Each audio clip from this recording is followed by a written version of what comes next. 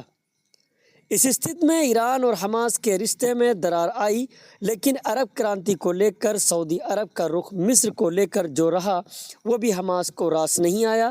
سعودی عرب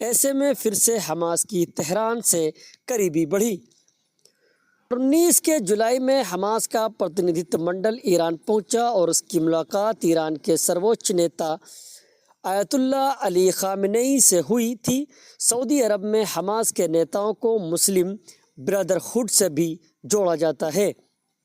اسرائیل اور حماس کے بیچ ابھی ہنسک سنگھرش چل رہا ہے اور اس میں اب تک ہزاروں لوگوں کی موت ہوئی ہے، سینکڑوں مہیلائیں اور بچے ہیں۔ حماس چاہتا ہے کہ مدھیہ پورب کے پرتیدندی دیش ایران اور سعودی سے ایکتا بنی رہے۔ حماس کے ایک پروکتا نے نیوز ویک سے کہا تھا، اسرائیل نے الاقصی مسجد کا اپمان کیا ہے، اس لیے ہم راکٹ داغ رہے ہیں۔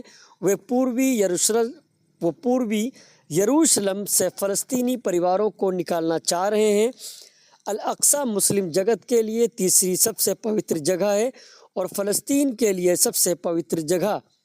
ہمیں امید ہے کہ سعودی عرب اور ایران آپسی مت بھید بھلا دیں گے۔ اگر ایسا ہوتا ہے تو فلسطینیوں کے لیے بہت اچھا ہوگا۔ اور آپ کو بتا دیں کہ جس طریقے سے فلسطینی یا حماس کے لوگ لگاتار وہ لڑائی لڑ رہے ہیں، یہ بھی کہا جا رہا ہے کہ وہاں پر مسجد اقصی ہے جس کو لے کر یہودی قبضہ کرنا چاہ رہے ہیں، لیکن یہ لڑائی کوئی آج کی نہیں ہے، یہ لڑائی کئی سو سال پرانی چلی آ رہی ہے۔ بیورو رپورٹ ہند ٹوڈے۔